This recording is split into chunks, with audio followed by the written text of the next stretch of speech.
Universidad Autónoma de Puebla. También cuenta con la maestría en Administración Industrial por la Universidad Nacional Autónoma de México. Cuenta con 17 años de experiencia en la industria químico-farmacéutica y con sólidos conocimientos de los procesos de aseguramiento de calidad, investigación y desarrollo, administración de proyectos y regulación sanitaria.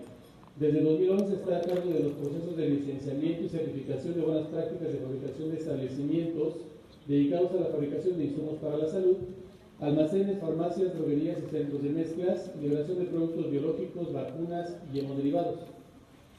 Es representante de la COFEPRIS en la elaboración de normas oficiales mexicanas, NOM 059, buenas prácticas de fabricación de medicamentos, 164 de buenas prácticas de fabricación de fármacos, 241 de buenas prácticas de fabricación de dispositivos médicos y 249 de mezclas estériles, nutricionales y medicamentosas. En el campo de la docencia ha sido ponente de los temas de regulación en licencias sanitarias, en el primer diplomado en investigación y desarrollo, regulación sanitaria y comercialización de insumos para la salud de la Universidad de Anáhuac en marzo de 2013. Ha sido ponente en el tema perspectivas e impacto del proyecto NOM 059-2013 en la sesión académica de la Academia Nacional de Ciencias Farmacéuticas en abril de 2013. Ha sido ponente en el tema GMPs 1 y 2 en el segundo diplomado en investigación y desarrollo, regulación sanitaria y comercialización de insumos para la salud de la Universidad de Anáhuac en 2013. Es profesor de seminario Tendencias en las buenas prácticas de fabricación de medicamentos organizado por INEDUFARM y la Universidad Intercontinental en 2015. Instructor del diplomado Ciclo de Vida de los Medicamentos organizado por COFEPRIS con reconocimiento de la Universidad Nacional Autónoma de México en septiembre de 2016. Y ha participado en diversos congresos, convenciones y encuentros de talla nacional e internacional. Actualmente ocupa el cargo de subdirector ejecutivo de licencias sanitarias, COFEPRIS, regulando las actividades de licenciamiento de fábricas, almacenes y farmacias, certificación de buenas prácticas de fabricación, permisos de venta de productos biológicos, avisos de maquila y de responsables sanitarios. Agradecería a todos dar una bienvenida con un fuerte aplauso.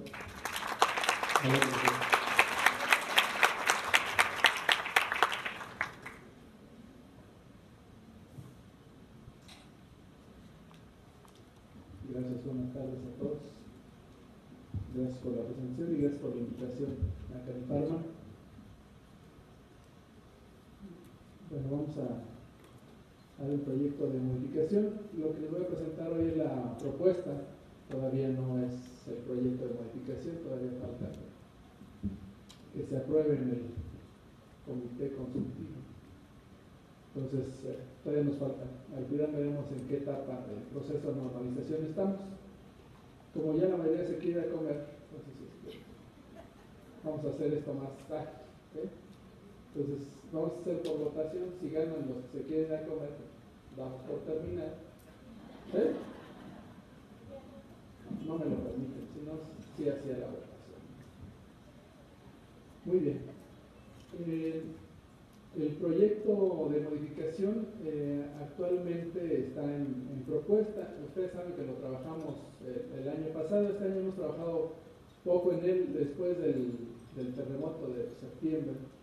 Sí, nos ha costado trabajo volver a retomar, pero ya lo hemos retomado. Ahora veremos el programa. Pero básicamente lo que quiero mostrarles el día de hoy es primero la comparación, no tanto contra la norma vigente, que lo podemos hacer de manera esquemática, sino cuál es la intención de esta propuesta de modificación. ¿Sí? Entonces, el contenido de la presentación tiene 3 secciones: el objetivo, el proyecto en sí, algunos contenidos del proyecto, no todos, y el programa de trabajo, en qué vamos. ¿Sí? Sin embargo, cuando hablamos de dispositivos médicos, ¿sí? Y hablamos de armonización, que todo el mundo quiere hablar de armonización en materia de regulación o convergencia regulatoria, ¿sí? Todavía estamos muy lejos de la materia de medicamentos.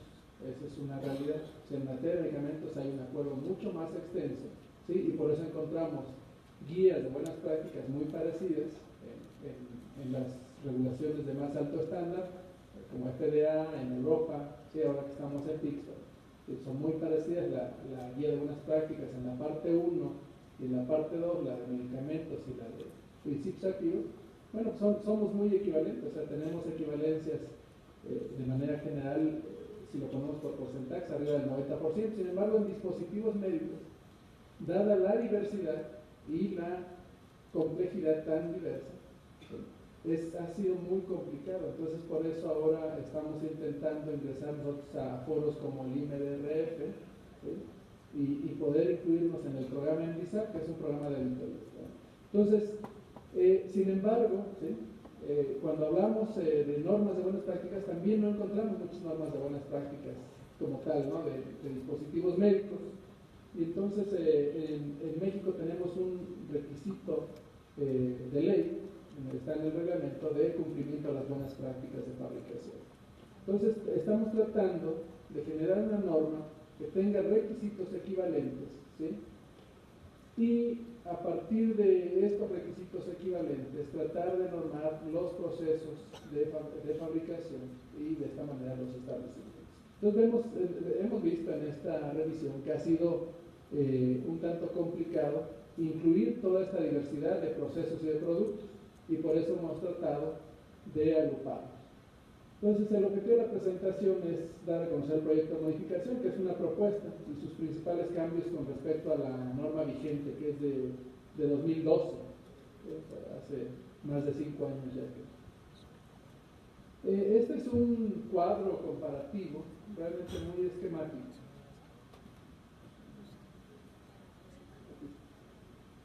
Esta es la norma vigente, el contenido de los títulos, nada más. ¿Sí? Contra el proyecto. Si lo ven, el número de títulos es exactamente el mismo. Sin embargo, sí hay cambios en el contenido. ¿Cuáles son? Aquí están señalados. Hemos agrupado todo lo que tenga que ver con sistema de gestión de calidad, que antes lo teníamos desglosado. Si lo ven, organización de un establecimiento, personal, documentación, por acá teníamos control de cambios, desviaciones, auditorías. Entonces hemos agrupado el contenido en un capítulo que se llama Sistema de Gestión de Calidad, que además está, digamos, sería equivalente al ISO 13485. De hecho, usamos la versión 2016 para esta revisión. Gestión de riesgos de calidad como una herramienta de apoyo a la toma de decisiones en la organización. Generalmente la gestión de riesgos no es un elemento normativo en otras regulaciones. Aquí es un elemento normativo, dado que está en la regulación. Estaría en la norma. Diseño y desarrollo. ¿Sí? Muchas veces lo pedí sin etiqueta porque no es agua. Aprovechando el Mundial de Rusia, entonces es algo parecido. No es cierto, no ven aquí.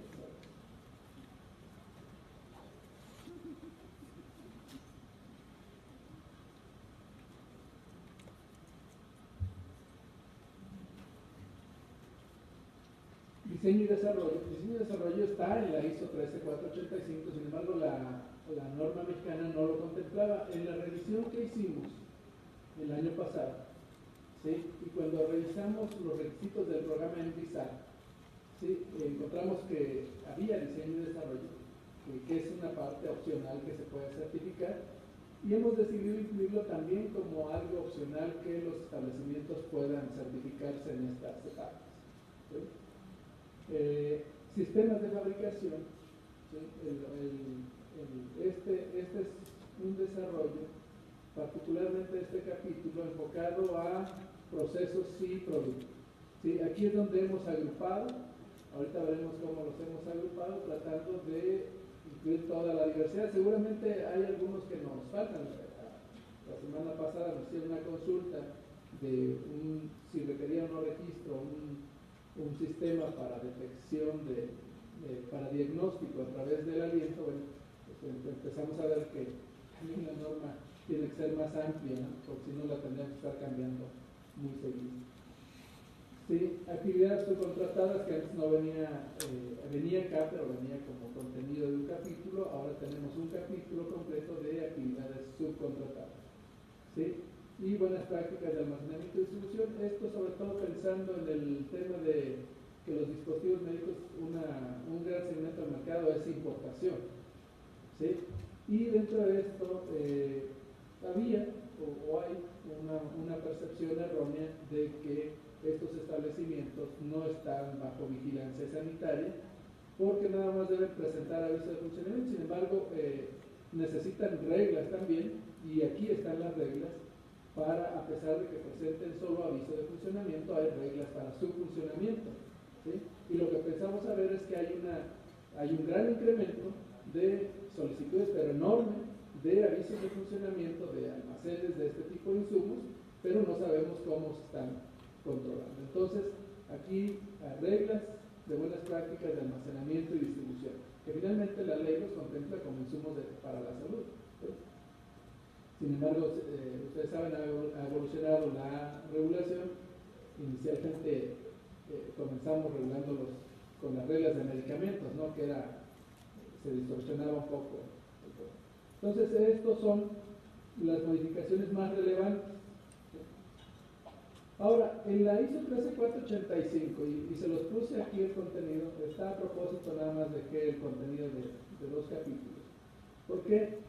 Porque luego nos han insistido, ¿sí?, en que debería ser equivalente a la norma de buenas prácticas. Y no, la ISO 13485 es una guía, es un estándar de sistema de gestión de calidad, ¿sí? No es una norma de buenas prácticas de fabricación, ¿sí?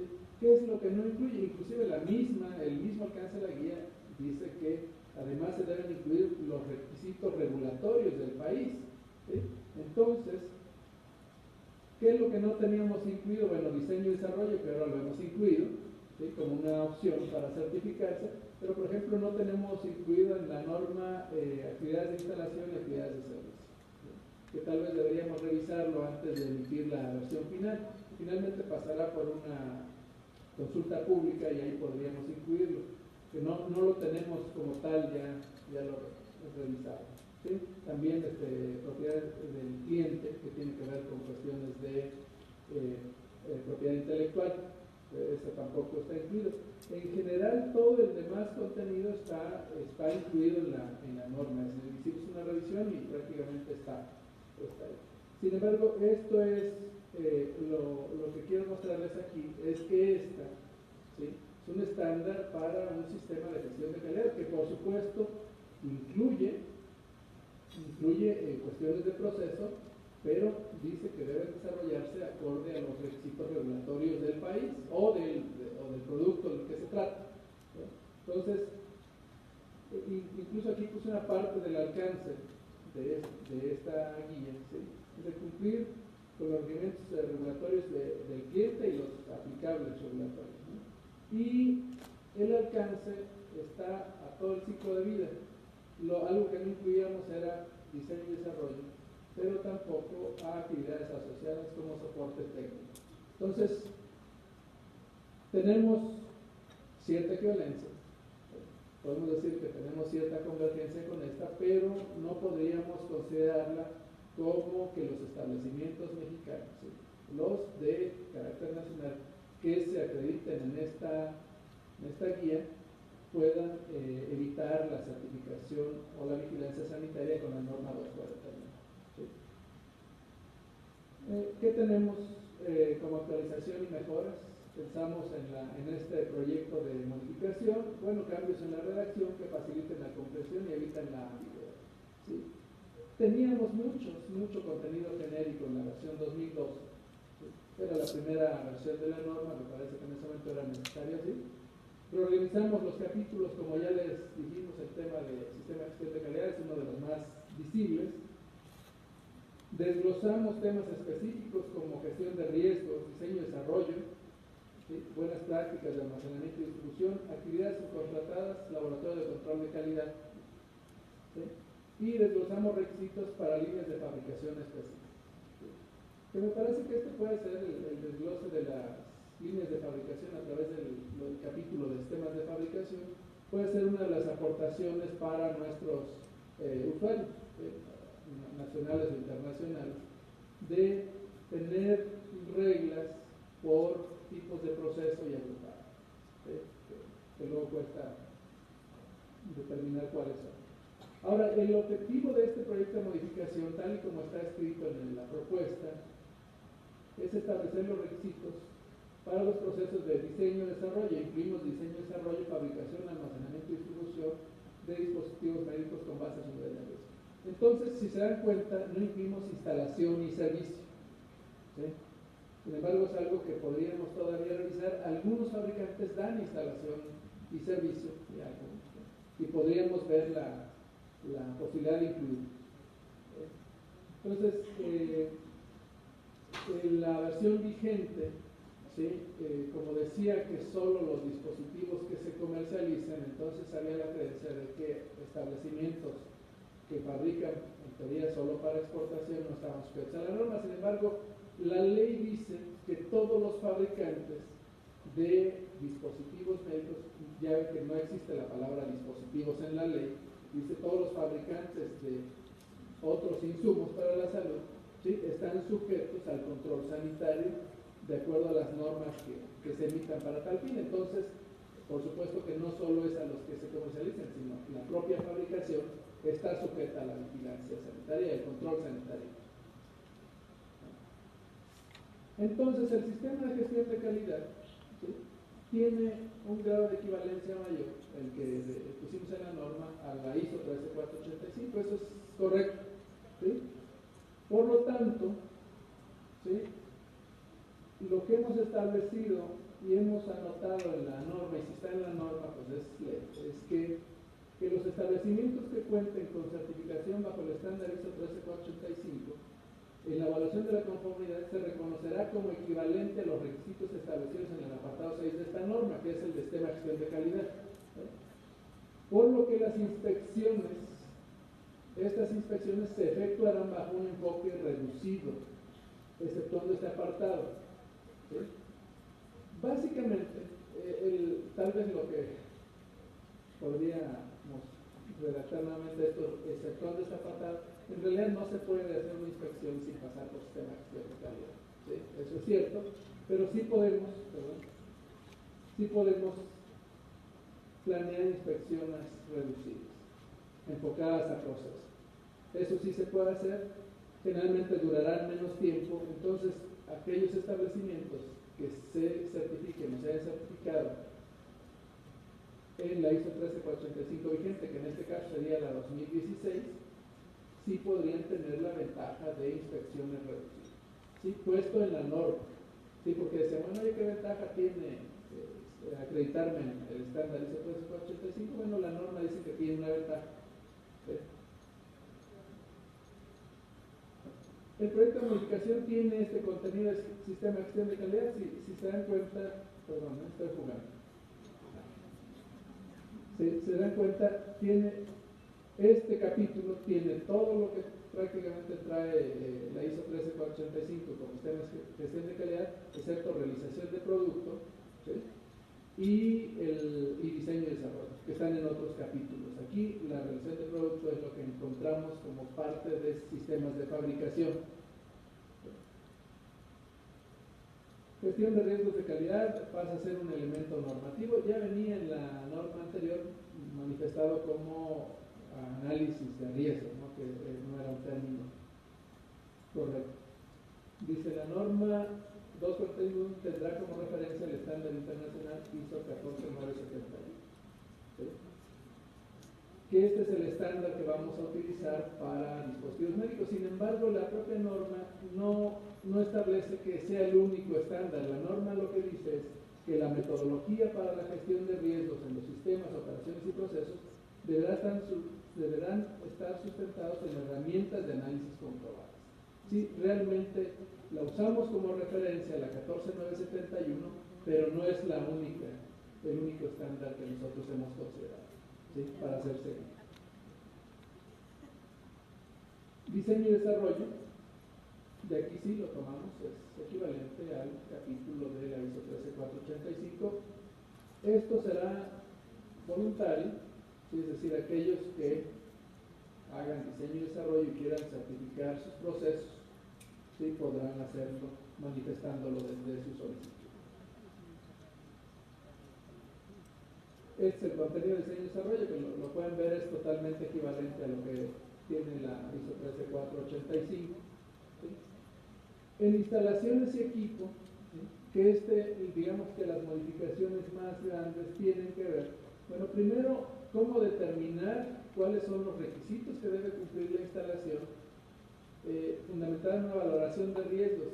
Sin embargo, a pesar de la valoración de riesgos, el propio apéndice normativo ya incluye una sección de ejemplos de proceso, y en la sección de sistemas de fabricación también ya se dice que ciertos procesos requieren cumplir ciertas condiciones en la instalación, sobre todo cuando tiene que ver con sistemas de aire o sistema HVAC. Entonces sí hay un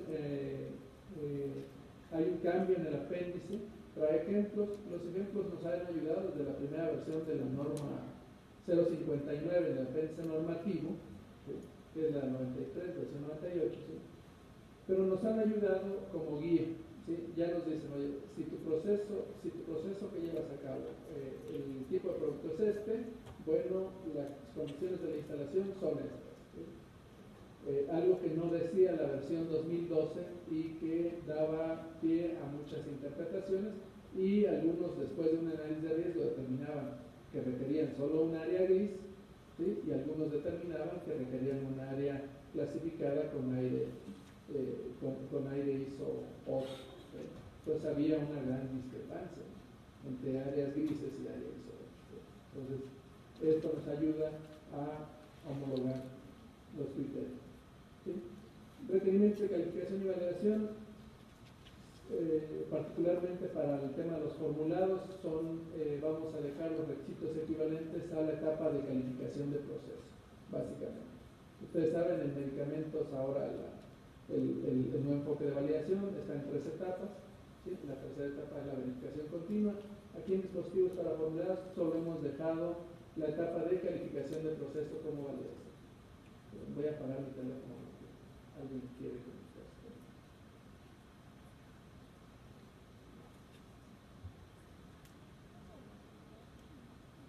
Sí, en sistemas de fabricación, que este es uno de los elementos que hemos tardado más en desarrollar, ¿sí? Y en esta hemos establecido una sección general. En sistemas de fabricación básicamente estamos agrupando, ¿sí?, todas las actividades relacionadas con el proceso de fabricación, desde aquellas que son comunes para cualquier tipo de proceso, ¿sí?, y después las particulares ya las pusimos en secciones específicas. ¿Cómo hicimos esto? ¿Cuáles son comunes? El control de los insumos, ¿sí?, recepción, muestreo, surtido, control de las operaciones. ¿Cuáles operaciones? Las que son comunes otra vez, ¿sí?, es decir, no todas. Y secciones específicas. Entonces, ¿qué tenemos? ¿Sí? En control de insumos tenemos generalidades, recepción, muestreo, surtido, control de las operaciones de fabricación, que son las generales, y después abrimos secciones particulares agrupando por tipos de proceso, ¿sí? ¿Qué tenemos? Formulados, ¿sí?, que aquí incluso el reglamento dice que los formulados, como son los materiales de curación, dice deben regularse como medicamentos, dice el propio reglamento. Sin embargo, ya no le hacemos caso al reglamento, sí le hacemos caso al reglamento, pero tenemos ya reglas particulares para los formulados, ¿sí? Formulados estériles, plásticos, poliméricos y elastómeros, agentes de diagnóstico, in vivo, in vitro, metal mecánicos, textiles, ensambles, que se da mucho el tema de ensambles en nuestro país, muchísimo, ¿eh? Procesos biológicos, que también ha habido un boom en el tema de procesos biológicos en nuestro país, cerámicos, vidrio y dispositivos médicos medicamentados, ¿sí? Por ejemplo, estábamos revisando, ahora que hemos retomado este proyecto, que el tema de software, que debemos contemplarlo también de una manera muy particular, es algo que probablemente lo podamos incluir antes de someterlo a aprobación el proyecto. Y radiofármacos, particularidad de la regulación mexicana: los radiofármacos en México son considerados dispositivos médicos. Por lo tanto, ¿qué hicimos? Esto lo hicimos totalmente equivalente al anexo 20 de TICS, ¿sí?, que es el de radiofármacos.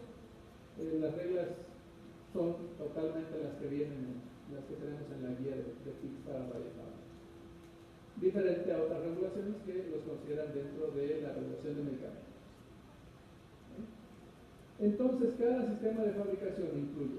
Entonces, que les llamamos sistemas de fabricación, ¿sí? Y que vienen de controles comunes, ¿sí? Después a controles particulares, desarrollamos, primero hacemos una declaratoria de qué es lo que se incluye en este proceso. Por ejemplo, en plásticos poliméricos y elastómeros, ¿sí?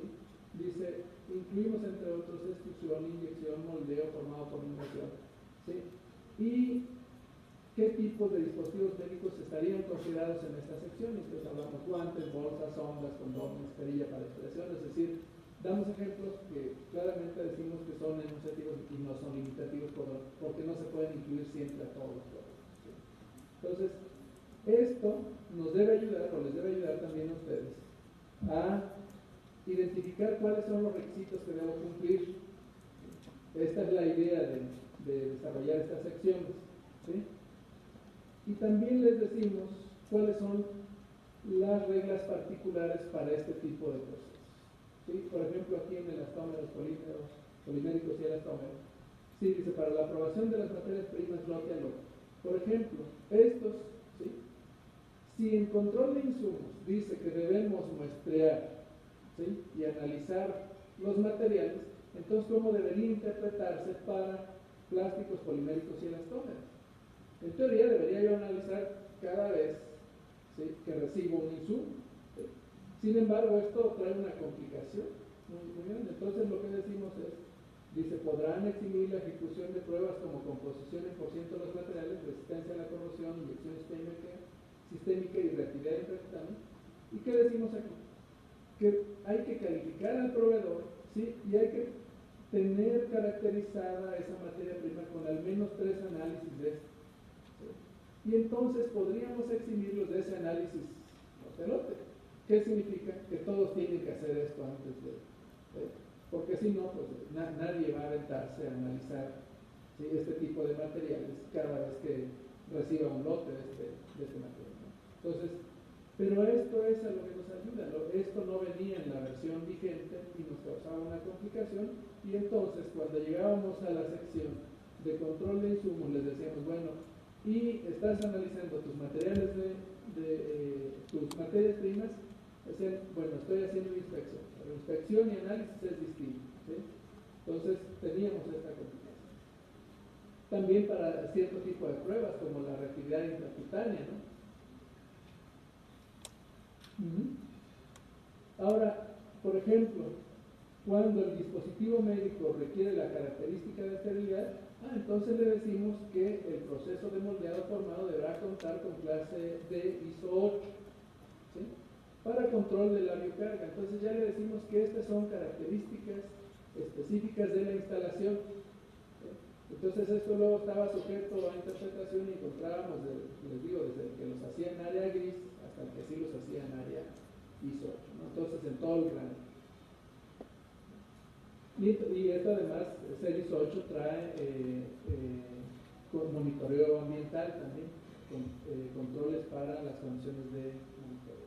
Entonces, en ensambles, por ejemplo, que es uno de los más usados en nuestro país, que dice, todos los establecimientos que reciban como insumo las partes necesarias para el armado de cualquier dispositivo, y entonces ya dice cuáles son todas las alternativas, porque hay quien fabrica sondas, pero no las ensambla, ¿no? Entonces se las vende a alguien más para que haga un ensamble con alguna otra parte. Entonces, aquí viene de nuevo. Sin embargo, aquí en ensambles fue donde incluimos los términos de remanufactura, que está tan de moda, o hace tiempo ya, ¿sí? Que además tenemos un problema en el tema de las importaciones, que debemos alinear también cómo se están otorgando los permisos de importación para este tipo de productos. Sí, pero incluimos los términos de remanufactura y de renovación o rehabilitación, que es lo que refurbish, que es lo que nosotros planteamos con esa traducción, ¿sí? Entonces decimos por lo menos cuáles son las reglas para este tipo de procesos, ¿sí? Que también están muy en boga en nuestro país. Incluimos una sección que llamamos compatibilidad de giros. ¿Por qué? Porque los fabricantes de dispositivos médicos en México presentan aviso de funcionamiento, que es una cuestión que nos ha costado mucho el que solo presenten aviso de funcionamiento, ¿sí? Porque es una mera notificación, entonces podían empezar a fabricar y por eso luego teníamos un mercado de dispositivos médicos sin regular.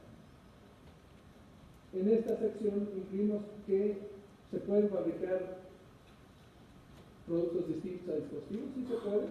Previa evaluación podemos incluir otro tipo de productos, ¿sí? en estas líneas de fabricación, ¿sí? Actualizamos la sección de estabilidades, ¿sí? Para estudios de envejecimiento para productos estériles, los estudios de estabilidad para los formulados, ¿sí? Que van muy de la mano con la norma vigente de estabilidades de la 073, ¿sí? Incluido un programa de estabilidades, que aquí teníamos una discusión y en un foro que fui hace una semana, sí, nos decían que este era un requerimiento nuevo y no es nuevo, ya viene en la norma vigente. Lo que pasa es que en el tema de registro decían que pedir estabilidades en tiempo real, que acá no le llaman a largo plazo, sino en tiempo real, que era un requerimiento adicional. Lo que les decíamos es que en el registro, en el otorgamiento del registro, debería o podría aceptarse las estabilidades aceleradas, pero que en la renovación deberían presentar las estabilidades de tiempo real, ¿sí? Y eso es lo que creemos que debe ser lo correcto. Es decir, lograr un periodo de caducidad con estabilidades aceleradas, pero no demostrarlas en tiempo real, eso no nos parece correcto, ¿sí? En la sección nueva, que es de almacenamiento y distribución, con este pretendemos que todos estos establecimientos que han surgido para la importación, que nos decían no tenemos reglas y por eso solo presentamos el aviso, y presentaban avisos en casas habitación o en pisos de edificios, ¿sí? Que eran oficinas. Bueno, sí va a haber reglas muy específicas y estarán obligadas a cumplirlas y serán a través de la vigilancia sanitaria como iremos avanzando en este tema. El proyecto de modificación tiene impacto en las autorizaciones emitidas actualmente. Bueno, en los oficios de certificación se emitirán por líneas de fabricación, ¿sí? Actualmente los emitimos por producto. Entonces a cada oficio de certificación le ponemos los productos que ya fabrican o los que tienen registro. La complicación que tienen es cuando registran otro producto, entonces vienen a pedir nuevamente que lo incluyamos, entonces es un ir y venir. Y en los certificados, aquí este oficio de certificación es el que se les entrega después de una visita de verificación, y estos certificados son los que se pueden pedir como consecuencia de ya tener un oficio de certificación, y aquí sí ya pueden pedirlos por producto. Si tienen un registro en producto, piden un certificado específicamente para eso. Son dos trámites distintos. Uno es derivado de la visita de verificación y el otro es derivado de el trámite del 05016, que es solicitud de un certificado. Es importante para los que hacen trámites regulatorios, luego se confunden. Emitimos estos dos tipos de documentos: oficio de certificación y certificado. Si tengo oficio de certificación, puedo pedir certificados. Si no tengo oficio, no puedo pedir certificados. ¿Sí?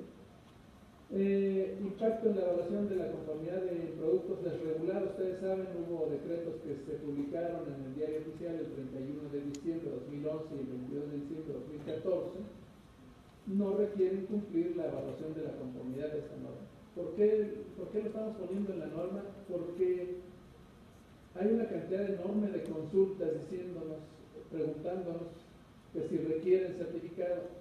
Yo entiendo que lo piden porque se los piden otras instituciones, pero es un trabajo enorme, o sea, piden cientos de solicitudes o consultas o certificados nada más para que les digamos no requieres cumplir la norma.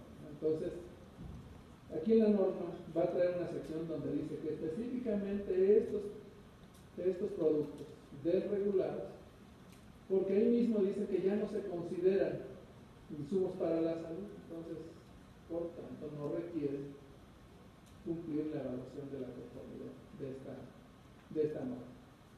¿Sí? Entonces, ¿cómo vamos en el programa de trabajo? ¿Sí? Entonces, teníamos palomita hasta junio del 2017. ya hace un año. Pero íbamos muy bien.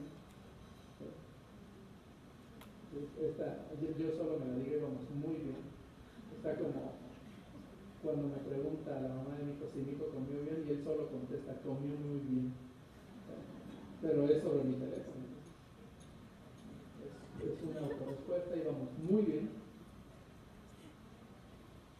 Habíamos hecho un programa, lo cumplimos al pie de la letra hasta junio, pero después, hasta septiembre, que se publicó en el suplemento del Programa Nacional de Normalización, ya se inscribió el proyecto, la norma. Bueno, vino el temblor, ¿sí? Y aquí nos desubicó. ¿Sí? Y vaya que nos desubicamos. De aquí lo hemos retomado en este mes de junio. ¿Sí? Hicimos algunas modificaciones, trabajamos en diciembre para completar el proyecto, pero realmente ya el proceso de normalización lo hemos retomado ahora en junio. Con la elaboración de la MIR ya tuvimos una sesión, tenemos otra sesión el día de mañana. ¿Sí? Y básicamente nuestra intención es concluir la MIR en junio y probablemente en julio. ¿Sí? Porque en agosto se va a convocar al Comité Consultivo Nacional de Normalización y esperemos llegar ahí ya con una versión lista para aprobarse como proyecto, apenas de modificación, proyecto, que es parte del proceso de normalización. Y de manera paralela pretendemos enviar a COFEMER el proyecto de modificación, después de autorizado enviarlo a COFEMER, que ya no se llama COFEMER, ¿no? Se llama, ¿qué es? CONAMER, algo así, pero ¿sí? En agosto, y que se publique en diario oficial, más o menos tarda, me dicen, 30 días en promedio. ¿Sí? Y entonces, una vez publicado en diario oficial, entonces sí corren los 60 días naturales de consulta pública. Aquí es donde pretendemos que ustedes saben que el proyecto de modificación se elaboró con un grupo multidisciplinario. Sin embargo, bueno, no se puede incluir a todos. Entonces, la consulta pública nos permite que todos participen 60 días en la consulta pública. ¿Sí? La respuesta a comentarios de la consulta pública estaríamos dándola en noviembre. Y la firma y versión definitiva, que aquí se tiene que convocar nuevamente al comité consultivo, pretendemos que se haga en noviembre del 2018. A la par, en todos estos meses, desde el envío a COFEMER del proyecto de modificación hasta el dictamen de la CONAMER, que es CONAMER realmente, pretendemos que en estos meses hagamos todo el ir y venir de los comentarios con CONAMER para que finalmente nos puedan emitir un dictamen en diciembre, que es la fecha más lejana. Este programa, ¿sí? Tiene un escenario más realista, ¿sí? No es pesimista, sino más realista. El pesimista iría mucho más adelante, ¿sí? Más realista. No es optimista, porque si ven, de junio a diciembre estamos dándonos 6 meses para estos procesos, que con la experiencia que tenemos de ya haber hecho algunas normas, creemos que debe ser suficiente. ¿Sí? Y la presentación de la versión definitiva se estaría dando en diciembre. ¿Sí? En diciembre, la publicación en diario oficial calculamos que debería estarse dando en febrero. ¿Sí?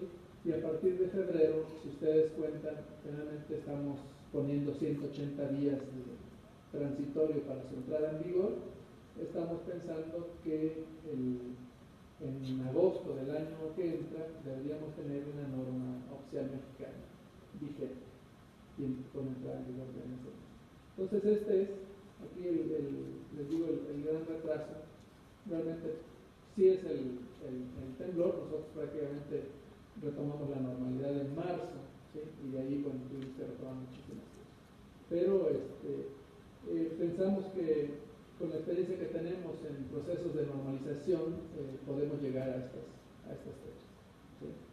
Sí, vamos a volver a convocar al subcomité de insumos antes de enviar la versión definitiva al comité de normalización, para hacerle los últimos ajustes a esta versión. Creo que es todo. Y creo que va a haber algunas preguntas, poquitas, porque ya se quieren ir a comer. Hazles caso. Gracias.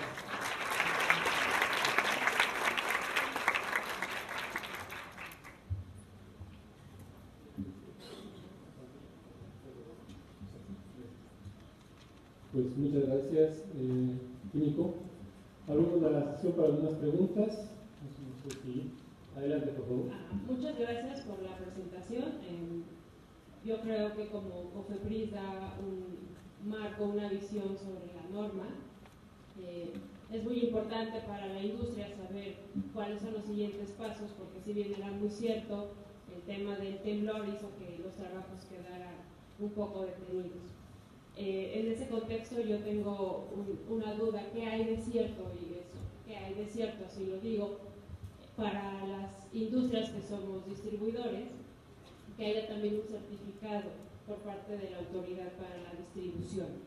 Esa es una pregunta. Y la otra pregunta, la autoridad ha estado revisando el impacto económico que hay en esta nueva implementación con una base ISO 13485, y si hay este impacto, esta evaluación, si realmente los 180 días que va a haber de gracia son suficientes para que la industria haga la implementación completa y total de esta nueva norma. Primero, para distribuidores no se está planteando ningún proceso de certificación. Lo que estamos planteando es un instrumento regulatorio para que tengan reglas a seguir, y a través de la vigilancia sanitaria es que estaremos alcanzando a los distribuidores. Los 180 días consideramos que deberían ser, porque no solo son los 180 días, desde que sale a consulta pública prácticamente estamos mandando la versión que va a quedar, ¿sí? Entonces, una vez que se publique en diario oficial, estamos hablando de todavía 60 días más todos los meses que se lleva entre la respuesta a comentarios y la publicación final. Estamos hablando prácticamente si estamos hablando de agosto del año que entra, más de un año. Estamos hablando de un año prácticamente, ¿sí? Entonces, de facto son 360 días, ¿sí? Muchas gracias. El tema de costos es el que estamos evaluando en la manifestación de impacto regulatorio, ¿sí? Sin embargo, cuando vemos si los requisitos tienen un costo adicional, evidentemente sí hay un costo, ¿sí? Pero no un costo calculado como algunos ejemplos que nos mandaron, de enormes costos. No son enormes costos, porque la norma vigente dice que los fabricantes deben tener implementado un sistema de calidad, ¿sí? ¿Y cuál sería la diferencia entre los elementos que vimos de un sistema de gestión de calidad y los que pide la norma actual? Prácticamente, cuando hablamos de diseño y desarrollo, que lo estamos sacando a un capítulo independiente y que pueda ser verificado de forma voluntaria, entonces no es un costo adicional, ¿sí? Así lo hemos interpretado y así lo estamos planteando en la manifestación de impacto regulatorio. Bien, ¿alguien más? Al fondo, por favor. El fondo a la izquierda. El fondo a la derecha. A la izquierda. Teníamos una consulta. Me parece, sobre todo es también una observación, porque comentaba que sobre las estabilidades, cuando nosotros solicitamos registro nuevo, podemos someter a estudios acelerados. Sin embargo, cuando nos aprueban el registro, no viene la leyenda que dice que podemos presentar en tiempo real hasta la renovación. Incluso no nos aprueban el tiempo completo para darle un ejemplo, un dispositivo médico que tenga una vida útil de 42 meses, no nos los están aprobando, nos están aprobando menos, y eso repercute en el fabricante, porque tiene que reetiquetar un dispositivo que a lo mejor en la mayoría de los países está aprobado por 42, específicamente para el mercado mexicano nos lo tiene que reetiquetar a 18 meses, que fue lo que nos aprobó la comisión. Y además también teníamos como esa duda, porque en otras regulaciones tipo FDA, Comunidad Europea, cuando uno solicita una aprobación no necesariamente piden las estabilidades en tiempo real. Entonces, usted comentaba que México está tratando de homologarse con otras entidades, con otros estándares. Quisiéramos saber que nos dé un poquito más de información en ese aspecto, porque no, creo que estamos haciendo un paso atrás por esta situación de que ya no lo puedo entregar a la prórroga y mi fabricante tiene que reetiquetarlo para el mercado mexicano. Sí, lo que les dije es que estamos proponiendo que el capítulo de estabilidades aquí se haga en acuerdo con el área de registros sanitarios para que los periodos de caducidad que les autorizan, ¿sí?, estén de la mano con lo que les pide la norma, que es que les den un periodo, ¿sí?, basado en estabilidades aceleradas, pero que les den el periodo que ustedes tienen autorizado con esas estabilidades aceleradas aquí en otros países también. Pero que eso se pueda demostrar en el proceso de renovación. Es algo que no se hace y que ustedes ahorita la complicación que tienen es que con estabilidad acelerada les dan o 24 meses o menos, cuando tienen autorizados 36 o 42 en otras regulaciones. Ya pusiste FDA, siempre nos ponen FDA, y eso está muy bien. Nos dicen, oye, ya me dieron 42 y tú me das 24, y entonces lo que tenemos es que tienes que reetiquetar hasta el periodo de caducidad, ¿sí? Entonces eso evidentemente cuando sales al mercado a veces trae una distorsión, que ves una fecha y luego ves otra, ¿sí? Lo que pretendemos es que esto se homologue, pero con esta regla: presentas estabilidad acelerada para el otorgamiento del registro y presentas estabilidad en tiempo real en la renovación, que quiere decir que deberás haber ya comprobado ese periodo que se te otorgó. Eso es lo que pretendemos nosotros con esta versión de la norma regularizar. ¿Sí? Y por eso es que en este proyecto de modificación está participando el área de registros. De hecho, las reglas que pusimos en temas de estabilidades son las que registros les está pidiendo para el proceso de autorización. Entonces, no quisimos poner algo de manera general, sino lo que de manera particular está sucediendo ya en registros sanitarios. Aquí va a ser muy interesante que en la consulta pública puedan mandar todas sus dudas, sobre todo para que registros tome nota de esto que les está sucediendo. ¿Sí? ¿Al fondo tenemos una pregunta? Buenos días, muchas gracias por la actualización en la propuesta. ¿Hasta el fondo? No, sí la había visto, pero estaba viendo también. La pregunta que yo tengo, perdonando la comparación con la certificación de buenas prácticas de fabricación en la parte de medicamentos, es el instrumento de verificación que usan los inspectores para las plantas que ocurren en México, porque no hay disponible, y en consecuencia el criterio de la verificación por segunda vez, basado en riesgo, que decían que en medicamentos, cuando empezó todo esto, decían, cuando yo te vuelva a verificar, ¿no?, yo ya voy a hacer una verificación basada en riesgo, y la segunda verificación la voy a hacer mucho más reducida. ¿Qué pasa en el área de dispositivos médicos? Me pregunto por el instrumento de lista de verificación y la aplicación de la verificación en el aspecto basado en riesgos para la recertificación de buenas prácticas. Seguimos usando ambas, la lista de verificación y para aquellos que tienen un historial estamos usando el enfoque de riesgo en dispositivos médicos. No sé si no está, bueno, yo creo que sí está, no he visto en la página si aparece la lista de verificación. Lo que pasa es que desde que cambiaron la página del gobierno federal nos ha costado un poco de trabajo encontrarla, pero apenas busqué algunas de almacenes y sí las encontré, entonces yo creo que sí están.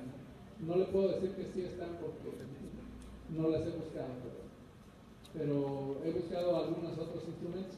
Cuesta un poco de trabajo, sí hay que entrar a varias pantallas, pero sí vi muchas listas de verificación. Probablemente ahí esté. Si quiere me manda un correo, yo le lo busco, y si no lo encuentro, pues ya le digo a Operación Sanitaria que actualice su link. Pero sí tenemos ambas, lista de verificación y el formato para copia de lista. ¿Alguna otra pregunta? Bien, me gustaría un poco a manera de reconocimiento público también mencionar que Califarmes es un grupo de trabajo que está justamente apoyando en la revisión de esta norma y que bueno, se hace la divulgación también. Digo, próximamente viene la consulta pública, entonces hay información que se puede seguir trabajando. De hecho, hay personas que están aquí, están como parte del grupo de trabajo que han dado realmente mucho de su tiempo para trabajar en este tema. Y pues agradecer nuevamente al químico, este agradecimiento lo vamos a hacer a través del presente, y un fuerte aplauso. Gracias.